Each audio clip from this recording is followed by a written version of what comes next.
Buenos días, chicas. Bienvenidas a la clase de Ciencias Naturales. El día de hoy, pues ya comenzamos con el sexto bloque. ¿Sí? Ya estamos en la recta final. Ya nos queda un mesecito y algo para terminar el año. Así que, bueno, las mejores energías para que terminen excelente. No es que ahorita es que, como ya están terminando, se vuelvan flojas. No, no, no. Vamos a terminar bien. Entonces, antes de comenzar, chicas, quisiera mostrarles las pruebas, ¿sí? Como estamos en ciencia, solamente vamos a ver las de ciencia, ¿sí? Voy a mostrarles entonces las pruebas de ciencias naturales para que ustedes vean cuál es la respuesta y sepan en qué fallaron, ¿sí? Entonces, les muestro la prueba y después les muestro el puntaje. Entonces, voy a empezar a compartir mi pantalla para que vean, ¿ok? Y le voy a jalar las orejas porque la prueba es para que lo hubiesen pasado con 10. 7 todas. No, no, no, no, no, no, no.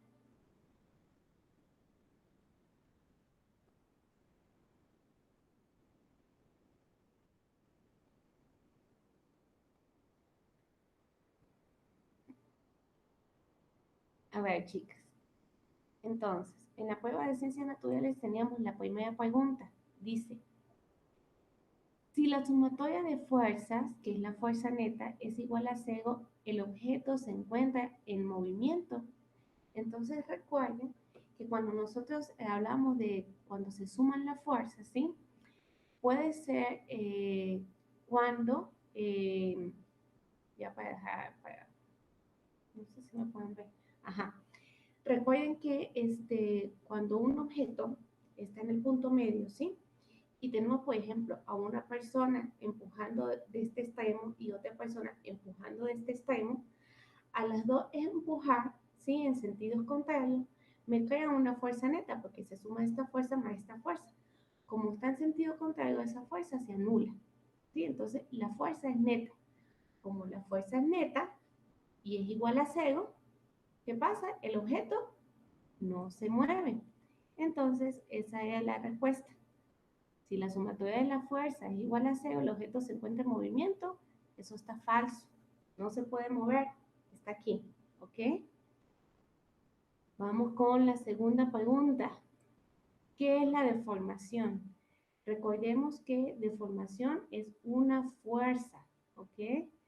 Entonces, la deformación es la aplicación de una fuerza a un cuerpo. ¿Cuándo podemos hablar de una deformación? Bueno, por ejemplo, cuando agarramos la plastilina, ¿sí? Nosotros agarramos la plastilina y la moldeamos y se deforma. Tenemos que aplicar una fuerza. Cuando agarramos una botella, ¿sí? Y una botella puede ser una lata, puede ser una botella de plástico y le hacemos fuerza, ¿verdad? Cambiamos su forma. Eso es una deformación. El instrumento utilizado para medir la fuerza se llama, en esta salieron todos bien, ¿sí? Se llama dinamómetro, ¿ok? Aquí, dinamómetro. Relaciona las fuerzas de contacto. Entonces aquí, ¿qué es la fuerza normal? Bueno, la fuerza normal es una fuerza ejercida de forma perpendicular, así, ¿sí? A la superficie de contacto sobre un objeto que reposa en ella. Por ejemplo, yo tengo la computadora sobre mi mesa. ¿Sí? Entonces hay una fuerza que empuja hacia arriba y hay una fuerza que empuja hacia abajo. Entonces es una fuerza que es perpendicular, ¿sí? De dirección hacia arriba y dirección hacia abajo. Fuerza de rozamiento de fricción es la fuerza que se opone al deslizamiento entre dos superficies de contacto. Por ejemplo, cuando hay menor fuerza de fricción, cuando estamos caminando sobre hielo, ¿verdad? Nos deslizamos bastante fácil. Y en otro caso, por ejemplo, estamos en el asfalto, ahí ya no hay tanto, ya no hay tanta, la fricción ya no es tan baja, más bien es muy alta, ¿verdad? Porque se opone a que nosotros nos podamos deslizar.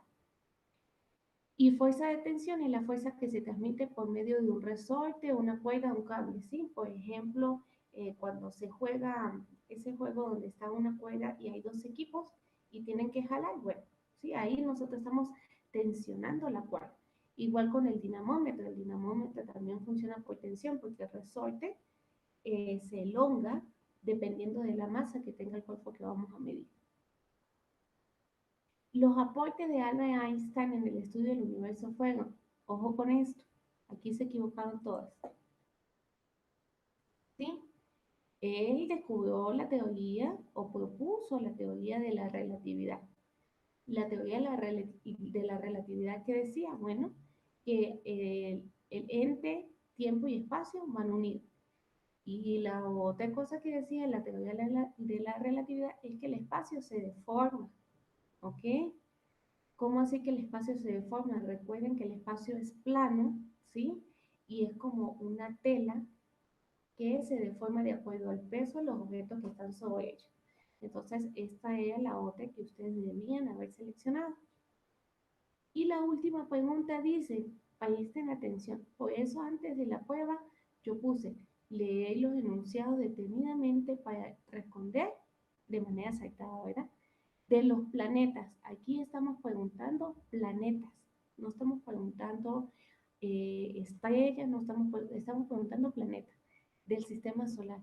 ¿Cuál tiene mayor fuerza de atracción? ¿Sí? Cuando hablamos de fuerza de atracción, ¿cuál tiene mayor gravedad? ¿Ok? Entonces, la respuesta, ¿dónde está aquí? ¿Dónde está? La respuesta es Júpiter, chicas. Recuerden que a mayor masa, mayor es la fuerza de gravedad, ¿sí? A mayor masa, mayor va a ser la fuerza de gravedad. La pregunta no, nunca, ¿por qué? Porque algunas de las compañías pusieron que era el Sol, ¿sí? El Sol, evidentemente, en nuestro sistema solar es el que tiene más gravedad. Pero en la pregunta decía cuál es el planeta, ¿ok? Y otras me pusieron Mercurio, ¿sí? Recordemos que Mercurio pues está bastante cerca del Sol y el Sol lo atrae. Pero la pregunta no era cuál planeta es atraído con más fuerza hacia el Sol, sino cuál planeta tenía mayor gravedad, ¿ok? Entonces, bueno, chicas, ese era el examen. Entonces, Abigail tiene 7, ¿sí? Zulema, si se pueden comunicar con ella, tiene 7. Mimi tiene 10 y Emilia tiene 9.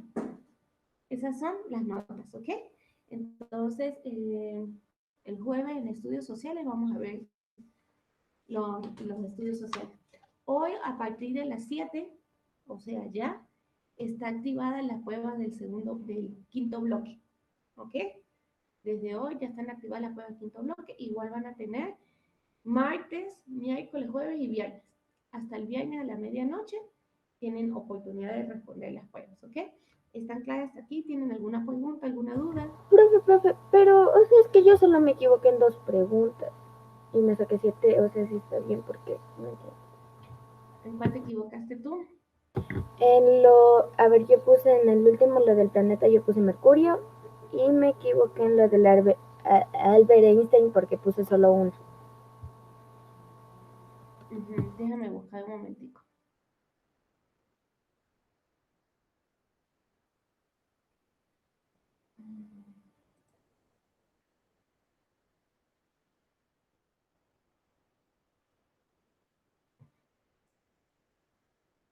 Ya se activó la prueba del... Ajá, vamos a ver esta señorita por acá, por acá, por acá.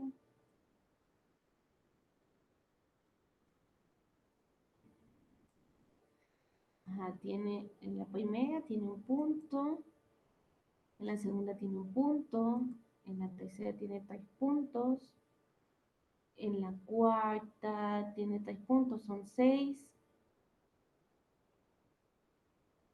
En la otra tiene solamente uno, tiene 7 puntos. Y en la última tiene 0. 7 puntos, mi amor. Porque en la pregunta número, los aportes de Albert Einstein, solamente seleccionaste uno correcto, no seleccionaste el otro. Ahí se te baja un punto. Ya te voy a mostrar aquí la pantalla.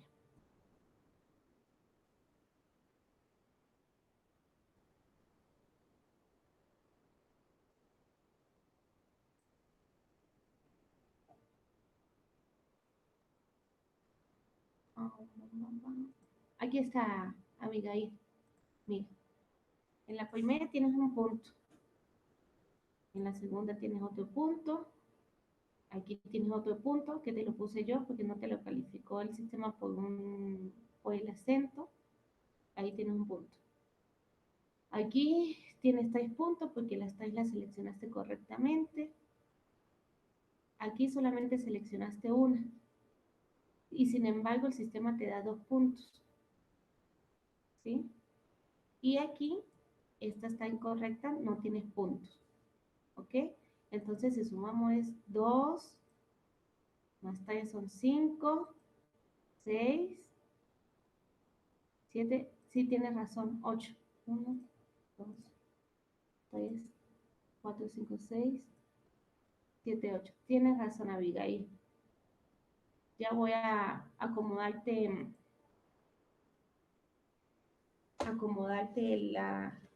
esa nota. 8 puntos. Ya, profe, gracias. Nada. 8 punticos, Abigail. Entonces, si me dan un chancecito para corregirlo de una vez para que no se me vaya a pasar, ¿ok? Denme un chancecito pequeñito.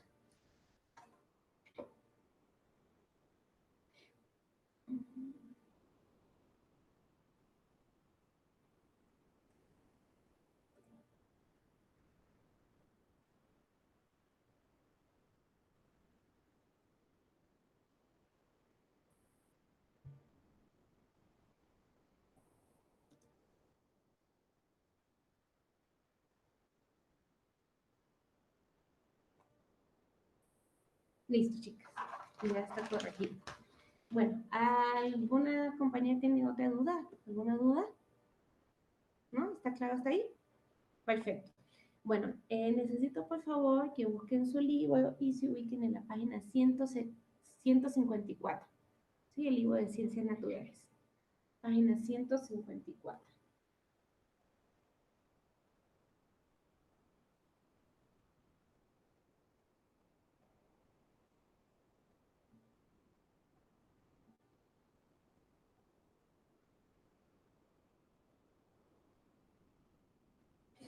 Entonces, el cambio climático y sus efectos.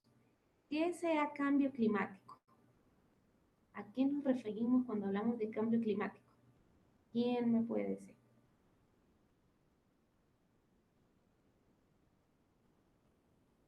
Abigail. No sé lo que el clima cambia, la variación del clima creo que es, no sé. Ajá, el clima cambia, la variación del clima, pero ¿cómo así que el clima cambia? Sabemos que el clima cambia todos los días, pero cuando hablamos de cambio climático, específicamente ¿a qué nos estamos refiriendo?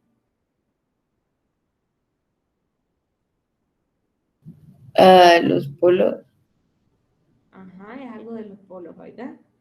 Cuando hablamos de cambio climático, es que está cambiando el clima de manera drástica por el aumento de la temperatura. Según los estudios, anualmente o cada 2 años estamos subiendo 1 grado centígrado, ¿sí? Entonces, con ese aumento de grado centígrado, hay mayor derretimiento de los polos, las aguas oceánicas se van subiendo, la capa de ozono se ve más afectada, nosotros como seres humanos nos vemos más afectadas, algunos lagos se están secando, ¿sí? Entonces, ese es un cambio climático, un cambio totalmente radical que nos está perjudicando de forma permanente, ¿ok? Entonces, ¿cuál es el cambio climático y cuáles son sus efectos? Entonces, pérdida de glaciares en el Nevado Chimborazo en el Ecuador, ¿sí?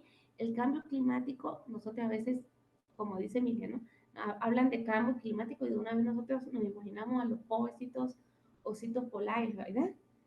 Pero tenemos que primero ver lo que está más cerca de nosotros, nuestro país, ¿sí? Nuestros nevados están disminuyendo. Antes la nieve pues llegaba hasta, se extendía muchísimo más, ahorita vemos que está mucho más reducido, ¿ok? Entonces, pérdida de glaciares en el Nevado de Chimborazo. Desde 1880 los glaciares en el mundo están en retroceso Y en Ecuador, el coloso chimborazo ha venido perdiendo nieve, especialmente en la parte occidental. Al respecto, varios científicos confirmaron que hay una fuerte evidencia de que la temperatura del aire en los Andes tropicales en los últimos 70 años se está calentando de 0.1 a 0.7 grados por década. Es decir, cada 10 años está subiendo un grado centígrado. ¿Sí?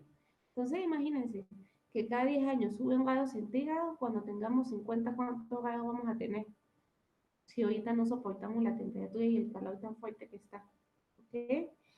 Entonces, el efecto invernadero. ¿Alguien tiene idea de qué significa el efecto invernadero?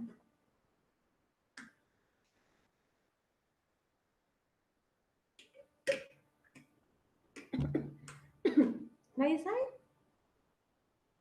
¿Quién sabe qué es el No, invernadero? lo de la capa de ozono, Ajá, pero ¿qué pasa con la capa de ozono? que se desgasta. Que se desgasta. Ahí estamos hablando del desgaste de la capa de ozono. ¿Alguien sabe qué es un invernadero?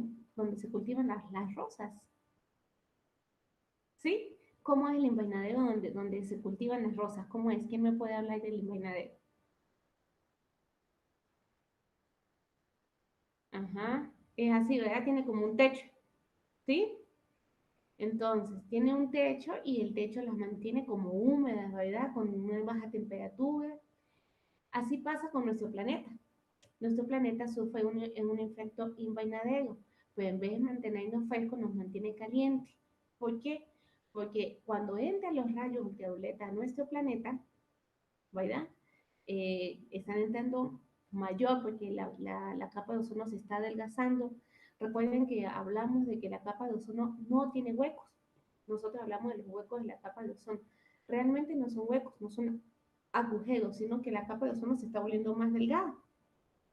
Como está más delgada, los rayos ultravioletas pasan y llegan a nuestro planeta y se estancan, no pueden salir, ¿sí? Se quedan ahí. Y eso que hace que como hay tanta radiación de nuestro planeta y no puede salir, se quedan atrapados y aumenta la temperatura. El calor se mantiene atrapado. Por eso es que la temperatura sube y sube y sube y sube. Eso se llama efecto invernadero, ¿sí? Entonces vamos a hablar un poquito más a profundidad para que ustedes sepan esto y lo recuerden siempre, porque esto es algo de conocimiento general que no se le debe olvidar. Entonces, el cambio climático tiene una consecuencia drástica para diversas poblaciones, algunas de las cuales pueden llevar a la extinción de las especies. Vemos a los ositos polares como son afectados directamente, ¿ok? Entonces, el efecto invernadero. Muchos gases atmosféricos permiten que la energía solar atraviese y caliente la superficie de la Tierra. Estos gases, junto al vapor de agua, atrapan esta energía en forma de calor e impiden así que la temperatura sobre la Tierra disminuya, lo que se denomina efecto invernadero. Este fenómeno natural ayuda a que el clima en el planeta sea adecuado para que la vida se desarrolle. El efecto invernadero es un fenómeno natural en el que la radiación del calor de la superficie terrestre es absorbida por determinados gases en la atmósfera. Los gases más eficientes en absorber el calor se llaman gases de efecto invernadero, que son como el dióxido de carbono, el metano, el óxido nitroso, el vapor de agua y el ozono troposférico. Entonces, este efecto invernadero siempre ha pasado desde forma natural. Lo que pasa es que ahorita está saliéndose de control porque yo les di lo que les dije, el adelgazamiento de la capa que está permitiendo que entre una radiación que no es saludable para nosotros, que es la radiación UV. ¿Ok? El clima ha variado constantemente desde el origen del planeta, hace más de 4.500 millones de años. Sin embargo, actualmente el ser humano está afectando directamente al sistema climático, debido al incremento de la emisión de GI proveniente de distintas actividades productivas, ¿sí? Son gases dañinos, gases tóxicos. Esta alza excesiva en el nivel natural de gases en la atmósfera se intensificó radicalmente desde el inicio de la era industrial, más o menos desde 1750. Hablamos de la revolución industrial, ¿sí? Que empezó por allá en Austria, ¿sí? Que empezó por Europa, muy bueno y todo, excelente, porque empezamos a avanzar, mayor tecnología, pero con la revolución industrial empezó la contaminación de nuestro planeta Tierra. Al aumentar y acumularse los gases, el calor queda atrapado en la atmósfera y afecta la vida en la Tierra. Los gases de efecto invernadero ingresan a la atmósfera de dos formas diferentes, a través de un proceso natural como la actividad volcánica y la evaporación de agua en los océanos producidas por la acción del Sol, y la emisión de gases producidas por las actividades antrópicas como la industria y su modelo energético. ¿Sí? Entonces aquí hablamos de un factor bastante importante, chicas, hablamos de la contaminación del aire. El aire se contamina, ¿sí? Por dos factores, factores naturales y factores artificiales. Siempre hablamos de los factores artificiales porque son los más perjudiciales, que es por parte del hombre. Las industrias, los carros, bueno, todas esas cosas que emiten dióxido de carbono. Pero la atmósfera también se contamina de forma natural. ¿En qué sentido? Por ejemplo, cuando un volcán erupciona, emana una cantidad de gases, ¿sí? Como dióxido de carbono, que eso va a la atmósfera, ¿sí? Igualmente contamina. Cuando hay un incendio forestal no intencional por parte del hombre, sino está la temperatura muy alta, no sé, estamos en verano, están los árboles secos y se produce un incendio natural, ¿verdad? Cuando algo se quema, igual evapora dióxido de carbono. ¿Qué pasa? Que como es algo natural y no pasa todo el tiempo, la atmósfera tiene capacidad de regenerarse. Pero como las industrias son 24 horas continuas, todos los días del año, imagínense. El planeta, aunque se regenera y es muy noble, no lo hace con la rapidez que lo haría. ¿Sí? Por eso es que en estos meses, pues el planeta ha descansado un poquito más. Se ha visto que la capa de ozono está otra vez agarrando su grosor, y el aire está mucho más limpio porque las máquinas están apagadas. ¿Ok? ¿Entendido hasta aquí? ¿Hay alguna pregunta con el efecto invernadero? Está claro. Entonces, fuentes de emisión de los gases de efecto invernadero. La quema de combustibles fósiles, ¿sí? Combustibles fósiles. Cuando nosotros hablamos de combustibles fósiles son hidrocarburos, ¿sí? Por ejemplo, el petróleo. El petróleo y sus derivados. Recuerden que el petróleo es un almacenamiento de fósiles de millones de años que está bajo la superficie, ¿sí? Todas las plantas, todos los animales que existieron en las otras décadas, como la paleozoica, como la mesozoica, se asentaron y durante varios años empezaron a hacer estos depósitos que ahora conocemos como petróleo, ¿sí? Es una de las principales fuentes de emisión de dióxido de carbono, metano y óxido nitroso. Esta actividad es una fuente de energía para transporte y procesos industriales. Por ejemplo, la minería del carbón, la producción petrolera, las centrales termoeléctricas, la manufactura de cemento, la producción de gas natural y la producción de ácido nítrico. Todo eso destruye nuestra atmósfera. Otro de los grandes causantes del incremento de los gases, sobre todo en América Latina, es el cambio del uso del suelo. Talar, deforestar o quemar árboles para convertirlos en pastizales, en tierras para la agricultura o la producción comercial de madera o en zonas urbanas. Libera dióxido de carbono y metano a la atmósfera. Esto reduce la cantidad de bosque disponible para extraer dióxido de carbono del aire mediante la fotosíntesis. El uso de fertilizantes en la agricultura también es una fuente de óxido nitroso. Aquí nosotros tenemos que recordar que como nosotros somos países apenas en desarrollo, ¿sí? Nosotros vivimos de exportaciones de comida. Nosotros exportamos comida, no exportamos otro tipo de cosas, eso ya lo vimos. Como exportamos comida, pues nosotros le damos mucha importancia a sembrar, porque es nuestra fuente de ingreso. Pero para sembrar se está talando muchos árboles, ¿sí? Entonces, al talar árbol, hay menos árboles que puedan procesar el dióxido de carbono para transformarlo en oxígeno. Entonces, por eso es que los árboles son tan vitales para nuestra vida. También cuando se utilizan los fertilizantes son súper dañinos, súper dañinos. Entonces, esto va desgastando el suelo, ¿sí? Los suelos se explotan Y llega un momento, chicas, que el suelo queda inservible. El suelo se desertifica, se vuelve como desierto. El suelo tiene una cantidad para ser explotada.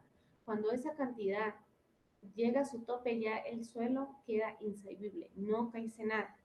Lo que están haciendo últimamente, y eso también recuerdo que lo hablamos, están tratando de que las siembras no sean de monocultivos. Es decir, por ejemplo, porque eso hace que el suelo se desgaste mucho más rápido. Entonces lo hacen combinado, ¿sí? Una temporada siembra en papa, después siembra en yuca, después siembra en, ¿sí? Y entonces así, con este tipo de cultivo, no se explota tanto el suelo. Pero a llegar un momento que los suelos quedan inservibles. Entonces aquí vemos una imagen. ¿Quién me puede hablar de la imagen? ¿Qué está aquí en la imagen? Digo, ¿qué podemos observar? ¿Quién me quiere decir?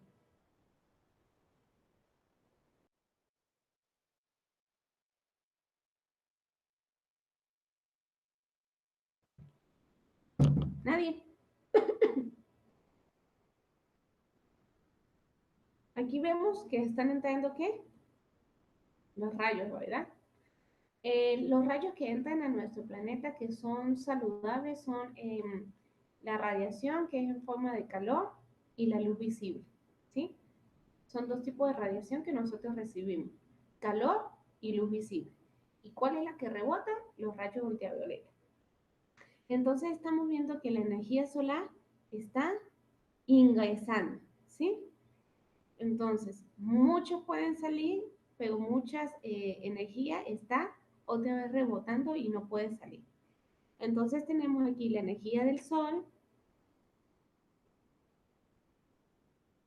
tenemos la energía del sol, ¿sí? La Tierra irradia calor, que es la radiación infrarroja hacia la atmósfera, ¿sí? La radiación solar es absorbida por la Tierra, el calor es atrapado por el exceso de dióxido de carbono, el calentamiento de los océanos genera vapor que aumenta el calor por exceso de dióxido de carbono, súper importante, chicas. Aparte de que por la evaporación de tanto sol se están secando algunos ríos y algunos lagos, ¿sí? ¿Esto qué hace? Sobre todo en el mar, porque el mar no es que se seque súper rápido, pero con la evaporación de los mares se está creando bastante vapor de agua, ¿sí? Y ese vapor de agua pues aumenta a retener este calor en el aire. Por ejemplo, a eso nosotros le llamamos humedad.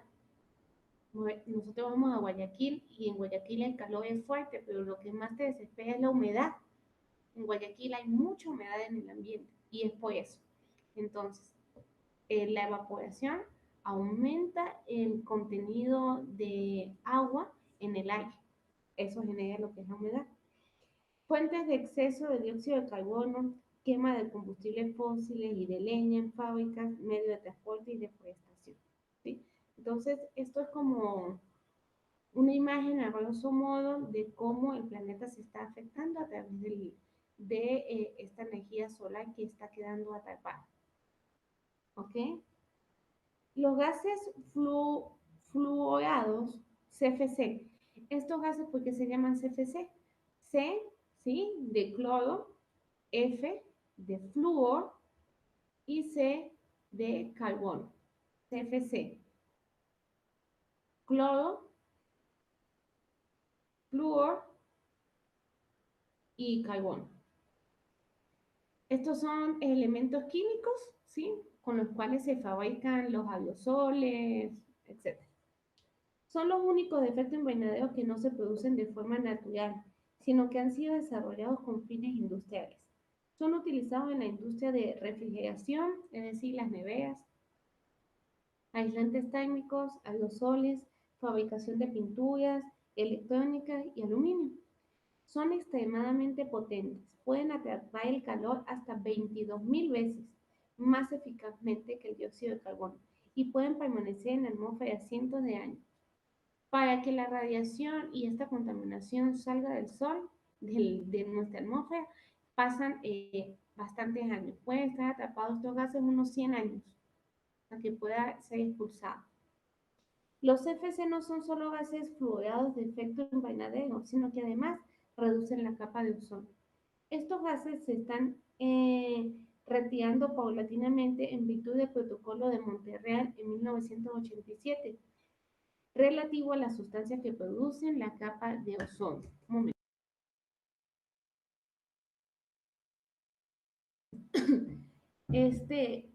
Las industrias están, ¿sí? Porque todavía hay una minoría, están utilizando los CFC.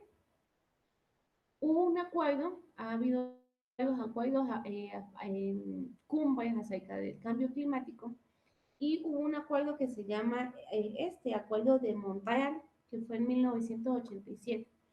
¿En qué se quedó en ese acuerdo? Que deberían disminuir las emisiones de estos gases y que los gases CFC deberían cambiarse por gases HFC, es decir, que en vez de que tengan cloro, tengan H, que es hidrógeno.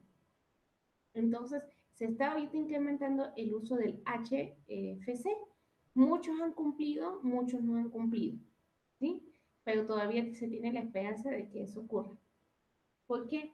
Porque el cloro es el elemento que más rompe la molécula de ozono. ¿Ustedes conocen cómo está conformada la molécula de ozono? ¿Cuál es la fórmula química del ozono?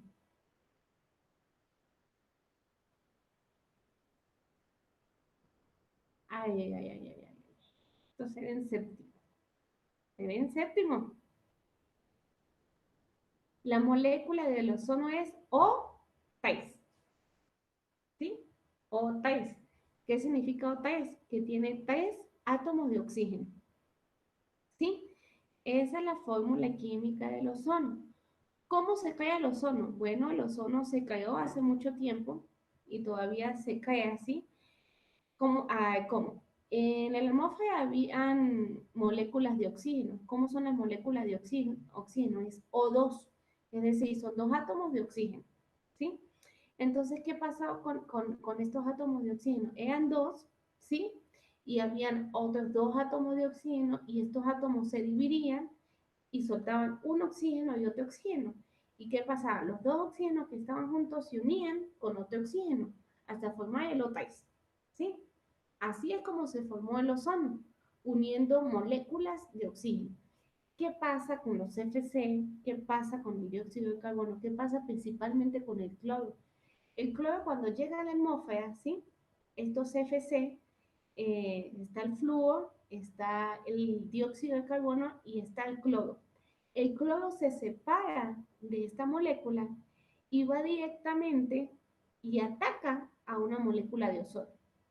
Al atacar la molécula de ozono se vuelve a dividir y crea oxígeno, ¿sí? ¿Y qué pasa? Este cloro hace un efecto en cadena. Rompe esta, después viene rompe esta, rompe esta, rompe esta, rompe esta. Y así es como se va destruyendo la capa de ozono, ¿sí? Por el rompimiento de la molécula de ozono, creándose nuevamente oxígeno. Entonces, por eso es que quieren eliminar el cloro para que no hayan efectos en cadena de rompimiento de moléculas, ¿ok? ¿Entendidas hasta aquí, chicas? ¿Hay alguna pregunta, algo que quieran acotar? Está todo perfecto. ¿Sí? Bueno, chicas, entonces por hoy vamos a dejar la clase aquí, ¿sí? El día jueves vamos a continuar con la clase. ¿El día jueves? No, mentira, el día viernes. Vamos a continuar con la clase y, bueno, les deseo éxitos en las evaluaciones de hoy. Por favor, lean detenidamente, tómense su tiempo y ya saben, si tienen cualquier duda, cualquier pregunta, me pueden escribir por la plataforma del modo, ¿sí? Eso es como un Facebook. Me escriben en el modo, que yo siempre estoy ahí pendiente y yo les voy a contestar, ¿ok, chicas? Entonces, que tengan un lindo día. Descansen, chaito.